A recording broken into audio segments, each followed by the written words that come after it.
ಪ್ರತಿಯೊಂದು ವಾರವೂ ನಮಗೆ ಒಂದು ಪಾಠ ಹೇಳುತ್ತೆ.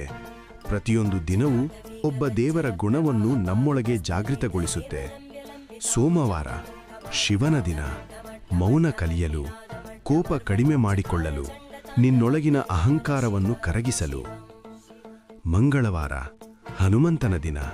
ಭಯ ಬಿಟ್ಟು ನಿಲ್ಲಲು, ನೀನು ದುರ್ಬಲ ಅಲ್ಲ ಅನ್ನೋದನ್ನು ನೆನಪಿಸಿಕೊಳ್ಳಲು. ಬುಧವಾರ ಗಣಪತಿಯ ದಿನ. ಬುದ್ಧಿ ಬಳಸಿ ನಡೆದುಕೊಳ್ಳಲು, ಆತುರ ಬಿಡಲು, ಸರಿಯಾದ ನಿರ್ಧಾರ ತೆಗೆದುಕೊಳ್ಳಲು. ಗುರುವಾರ ವಿಷ್ಣು ಅಥವಾ ಗುರುವಿನ ದಿನ. ಧರ್ಮದ ದಾರಿ ಹಿಡಿಯಲು, ನಂಬಿಕೆ ಕಳೆದುಕೊಳ್ಳದಿರಲು. ಶುಕ್ರವಾರ ಲಕ್ಷ್ಮಿಯ ದಿನ. ಹಣ ಮಾತ್ರವಲ್ಲ, ಸಂಬಂಧ, ಶಾಂತಿ, ಸಮೃದ್ಧಿಯ ಮೌಲ್ಯ ಅರ್ಥ ಮಾಡಿಕೊಳ್ಳಲು. ಶನಿವಾರ ಶನಿದೇವನ ದಿನ. ಶಿಸ್ತು ಕಲಿಯಲು, ಕರ್ಮದಿಂದ ಓಡಬೇಡ ಅನ್ನೋದನ್ನು ನೆನಪಿಸಿಕೊಳ್ಳಲು. ಭಾನುವಾರ ಸೂರ್ಯನ ದಿನ. ನಿನ್ನದೇ ಬೆಳಕಾಗಲು, ಯಾರ ನೆರಳು ಬೇಕಾಗದಷ್ಟು ಬಲವಾಗಲು.